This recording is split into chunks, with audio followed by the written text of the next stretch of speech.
नसरुद्दीन शाह ने जो मुगल आक्रमणकारी थे उनको रिफ्यूजी की संज्ञा दी है और उन्होंने एक द वायर को इंटरव्यू देते समय यह कहा है कि जो मुगल आए थे उनको बदनाम किया जा रहा है। और जब मुगल इस देश में आए थे तो उन्होंने तो देश के निर्माण को किया है, देश में संगीत और बाकी चीज़ों को उन्होंने यहाँ स्थापित किया है।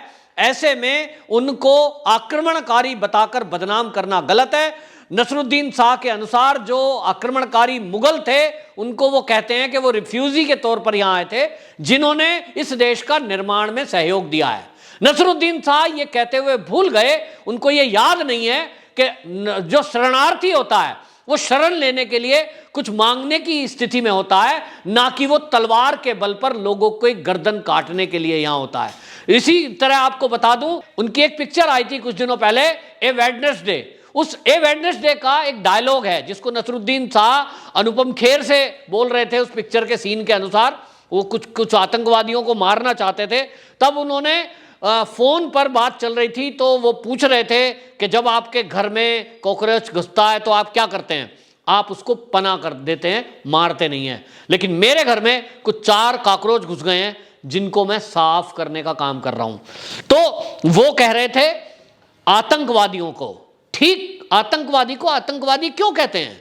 नसरुद्दीन शाह जी, आतंकवादी भी जब इस देश में आता है, वो एंट्री करता है तो उस समय उसके बैग में कुछ हथियार, कुछ गोला बारूद होता है। उसका मकसद है कि भारत में आकर कुछ लोगों को मारना। वो गिनती से एक आतंकवादी 10, 20, 50 लोगों को मैक्सिमम मार पाएगा, लेकिन उसके बावजूद भी हमारी सेनाएं उसको चुन चुन कर मारती हैं। पूरा देश खुश होता है जिस दिन वो मरता है और कहा जाता है कि एक आतंकवादी मारा गया, क्योंकि वो अगर जिंदा रहता तो यहां रहकर कितने लोगों को मार सकता था। तो नसरुद्दीन शाह जी, आप अपनी नॉलेज बढ़ाइए कि जिस औरंगजेब को आप ये कह रहे हैं कि उसको बदनाम किया जा रहा है, वो इतना बड़ा आतताई था कि जिसने यहां भारत में आकर तलवार के बल पर हमारे मंदिरों को ध्वस्त किया। नसरुद्दीन जी, शरणार्थी मंदिर तोड़ते हैं क्या? नहीं। ये निर्माण है क्या? नहीं। ये निर्माण कैसे हो सकता है? मंदिरों का ध्वस्तीकरण क्या उसके एजेंडे में क्यों था? वो इस देश में आया इस देश की संस्कृति का विनाश करने के लिए। और आप कह रहे हैं कि जो मुगल आए थे उन्होंने यहां स्थापित की संस्कृति, उन्होंने यहां संगीत दिया। आप ये कहना चाहते हैं कि भारत के अंदर ये मुगलों के पहले संगीत था ही नहीं? वाह भाई वाह नसरुद्दीन जी, ये जो भारत है आप कहते हैं ये मुगलों ने बनाया, तो इसका मतलब तो ये हुआ कि आज के 1000 साल पहले भारत नाम की कोई चीज थी ही नहीं। तो भैया महाभारत तो 5000 साल पहले हुआ, और उस समय जब टेक्नोलॉजी थी कि युद्ध के मैदान में कुरुक्षेत्र में कौन क्या किससे बात कर रहा है, ये दिल्ली में बैठकर संजय सुना रहे थे धृतराष्ट्र जी को। ये टेक्नोलॉजी थी, भारत था, संस्कृति थी, देश था, तो महाभारत हुआ। फिर रामायण उससे पहली है, लगभग 1.5 लाख साल पहले राम सेतु बना। टेक्नोलॉजी थी तो बना, टेक्नोलॉजी थी तो राम जी अयोध्या से चलकर जब श्रीलंका जाते हैं वो मार्ग तय है, गूगल करके देख लेना। बिना गूगल के, बिना टेक्नोलॉजी के आप आज किसी रास्ते को पकड़ नहीं सकते। लेकिन उस समय श्री राम भगवान जी अयोध्या से चलते हैं और जाते हैं लंका। वो आज गूगल उसकी वेरीफाई कर रहा है कि ये मार्ग रहा होगा जिसके कारण वो 14 दिन में लंका से अयोध्या वापसी आए थे रावण का वध करके। कितनी हाई टेक्नोलॉजी हमारे देश में उस समय थी, यानी 1.5 लाख साल पहले। और इसीलिए भारत सनातन है, भारतीय सनातन है। लेकिन हां, मुगल आक्रमणकारी थे, बाहर से आए थे, जिन्होंने उस अयोध्या के मंदिर को, जो राम का मंदिर था, उसको ध्वस्त किया। सैकड़ों महिलाओं के साथ बलात्कार किए, लाखों लोगों का कत्लेआम किया। और लाखों लोगों का कत्लेआम अगर मैं कह रहा हूं तो इतिहास भरा पड़ा है मुगलों का कि वो तलवार के बल पर झुंड का झुंड बनाकर आए थे लूटने के लिए। तो जब लूटने कोई आता है, सोमनाथ का मंदिर किसने लूटा नसरुद्दीन जी? वो कौन था? मोहम्मद गजनवी, वो मुगल था और उसने लूटा मंदिरों को। तो उसको क्या कहेंगे? शरणार्थी? या कहेंगे लुटेरा? आपकी रिवॉल्वर कान पे रख के और कोई लूट ले आपकी जेब में से पर्स और मोबाइल, तो आप उसे कहेंगे शरणार्थी हो साहब, ले जाओ ले जाओ, और भी दे देता हूं, उसको अपने घर में रखना। लेकिन आप शरणार्थी कह रहे हो। वो थे लुटेरे, और जो कत्ल करे उसको कहते हैं हत्यारा, जो बलात्कार करे उसको कहते हैं वहशी दरिंदा। और ये वहशी और दरिंदे थे, तो इनका आप पक्ष क्यों ले रहे हैं? बात तो ये है, आपको इतने दिन बाद मुगलों से प्रेम आखिरकार कैसे पनपा? ये मामला क्या है? लोग ये सोच रहे होंगे नसरुद्दीन साहब वही है जो कहता है इस देश में रहने में डर लग रहा है, इनको डर लग रहा है। लेकिन आपको जानकर आश्चर्य होगा कि इनकी पहली बीवी जो है वो इनसे 15 साल छोटी और हिंदू थी। इन्होंने विवाह किया और उसके बाद उसका धर्मांतरण किया।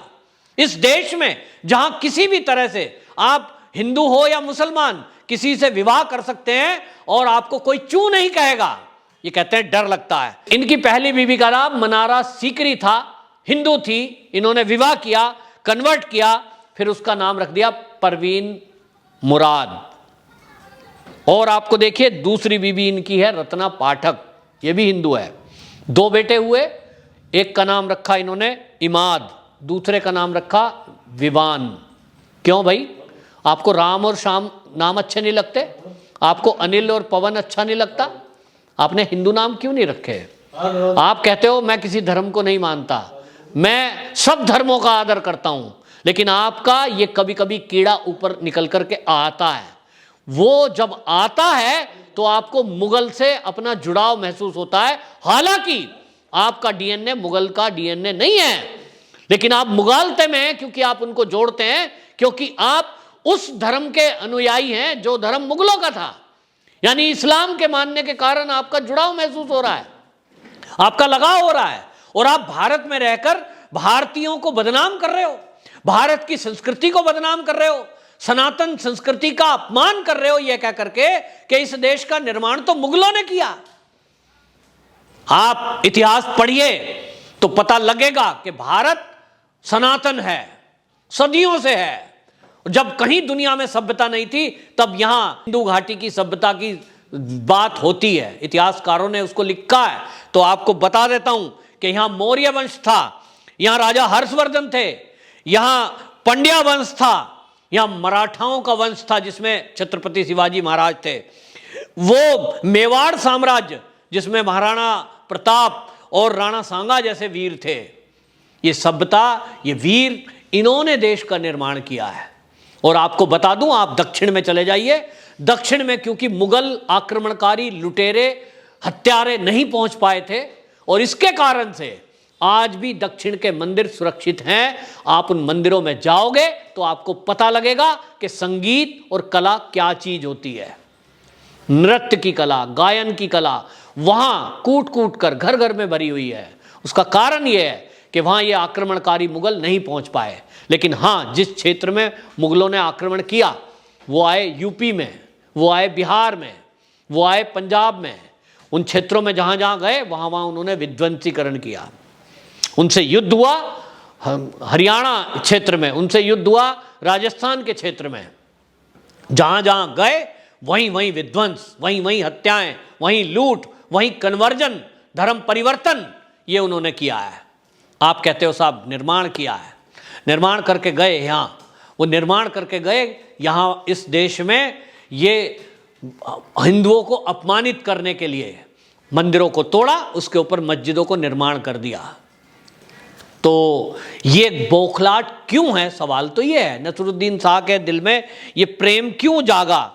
असल में मैं बताऊं, इन्होंने कुछ दिनों पहले मोदी जी की तुलना ये नाजी जर्मनी से कर रहे थे, और ये कह रहे थे भारतीय जो फिल्म है, ये जो बॉलीवुड है, इसको इस्लामोफोबिया है। ये सारी बौखलाहट इसलिए है क्योंकि आपको बता दूं, नसरुद्दीन शाह ने अभी लगभग पिछले 1 साल में 7 फिल्में बनाई। 1 साल बीतने के बाद 5 फिल्में इन्होंने रिलीज की, क्योंकि इनको लगता था रिलीज का मौका ही नहीं है, और इसमें से एक भी नहीं चली, सभी फ्लॉप। यही बौखलाहट का कारण है कि आखिरकार सुर्खियों में कैसे आए। कुछ ऐसे लोग हैं कि जो मोदी का विरोध करने के नाम पर जो मोदी का विरोध करते हैं उनको कुछ फंड दे देते हैं।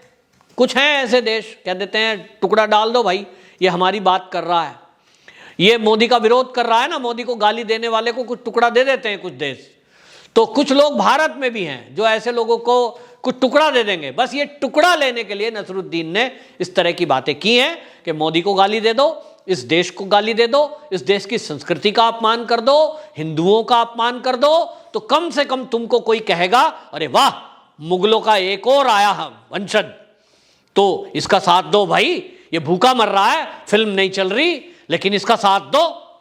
शायद इसलिए नसरुद्दीन शाह ने ये ड्रामा रचा और ये इस तरह की बयानबाजी की है। लेकिन अब इस देश में ये बयानबाजी, इस तरह के लोग सहन नहीं किए जाएंगे। जैसा नसरुद्दीन शाह जी, आप ही का डायलॉग था फिल्म का कि अगर कॉकरोच घर में गंदा करे तो उसको मारना मेरा अधिकार है। तो आप कॉकरोच की तरह गंदगी ना फैलाइए, ठीक नहीं है। वंदे मातरम।